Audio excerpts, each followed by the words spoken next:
এটিন বাংলা আপনাদের সঙ্গে রয়েছি আমি সোনিয়া। শুরুতেই নজর রাখবো সুমিত রায়। অভিষেক বন্দ্যোপাধ্যায়ের পিএ অবশেষে হাজিরা দিলেন। হ্যাঁ, আজ ঠিক সকাল 9:54 নাগাদ হাজিরা দিলেন ভবানী ভবনের সুমিত রায়। শালবনী জমি দুর্নীতি মামলায় তার এই হাজিরা। আগেই তো লুকআউট নোটিশ জারি হয়েছিল, আর এবার হাজিরা সুমিতের। সান্নিক রয়েছে আমার সঙ্গে। সান্নিক, আমরা দেখেছি বারবার তলব করা হয়েছে, পুলিশ বাড়িতে পর্যন্ত গেছে সুমিত রায়, তার দেখা পাওয়া যায়নি। অবশেষে সুমিত রায় হাজিরা দিলেন আজ 9:54 নাগাদ ভবানী ভবনে।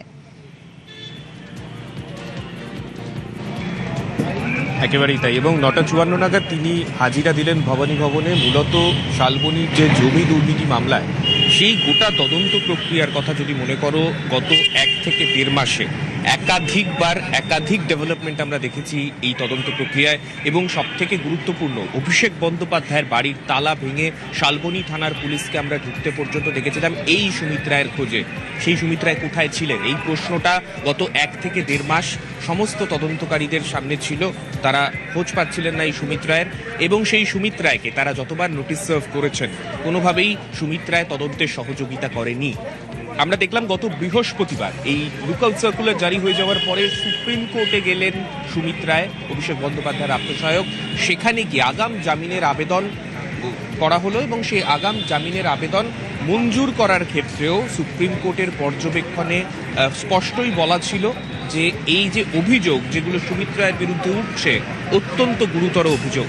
এই গুরুতর অভিযোগের ভিত্তিতে তাকে এই তদন্তে সহযোগিতা করতে হবে, এই মর্মেই তার আগাম জামিনের আবেদন মঞ্জুর হয়েছিল। এবং যে ছবি আমরা দেখলাম গতকাল রাত্রিবেলা, সিআইডি আধিকারিকরা তারা পৌঁছে গিয়েছিলেন সুমিত রায়ের বাড়িতে। সেখানে গিয়ে নোটিশ সার্ভ করার পরে তারপর আজকে একেবারে যথাসময়ে বলতে পারো সকাল 10টায় তার হাজিরা দেওয়ার কথা, 9:54 ভবানী ভবনে প্রবেশ করলেন সুমিত রায়। এখন এটাই দেখার এই তদন্ত যত এগোবে কি কি বিষয় সামনে আসে, কেননা যে অভিযোগ উঠেছে, যে অঙ্কের অভিযোগ উঠেছে বলা যায়, কেননা এত বড় অঙ্কের দুর্নীতি হয়েছে, সেই অঙ্কটা এত বড়, তাই সেক্ষেত্রে দাঁড়িয়ে কি কি অভিযোগ কার কার নামের পরে সামনে আসে সেই দিকে কিন্তু আমাদের প্রত্যেকের নজর থাকবে। কেননা সুমিত রায়, আমরা শুধুমাত্র জমি কেলেঙ্কারি জমি দুর্নীতির বিষয় নয়, পাশাপাশি শালবনী বিধানসভা কেন্দ্রের ক্ষেত্রে সেখানে তৃণমূলের টিকিট পাইয়ে দেওয়ার নাম করে একাধিক ব্যক্তির থেকে টাকা আত্মসাৎ করার অভিযোগও সুমিত রায়ের বিরুদ্ধে রয়েছে। সেক্ষেত্রে মেদিনীপুরের প্রাক্তন বিধায়ক সুজয় হাজরা, তার গ্রেফতারির পরে সুমিত রায়ের নাম বারংবার সামনে এসেছে, এবং সেই সুমিত রায় আজকে সিআইডি হাজিরা দিলেন।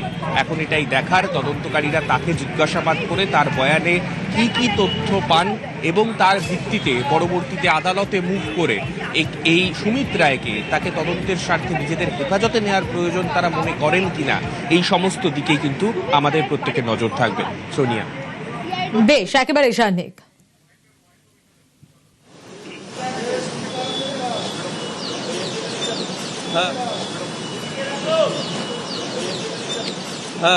সুমিত রায় অভিষেক বন্দ্যোপাধ্যায়ের আত্মসহায়ক, আর গতকাল রাতে সিআইডি আধিকারিকরা তার বাড়িতে নোটিশ দেয়, আর অবশেষে সিআইডি দপ্তরে অভিষেক বন্দ্যোপাধ্যায়ের পিএ সুমিত রায় তিনি হাজিরা দেন। একদিকে দেখাচ্ছি রাতে সুমিত রায়ের বাড়িতে সিআইডি আধিকারিকরা পৌঁছে যান, নোটিশ দেওয়া হয়, আর সকালে ভবানী ভবনে হাজিরা সুমিতের। দুটো ছবি দেখাচ্ছি আপনাদের।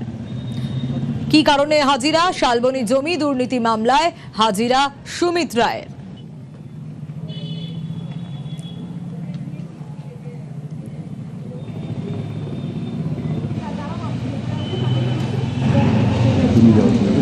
আগে যাও,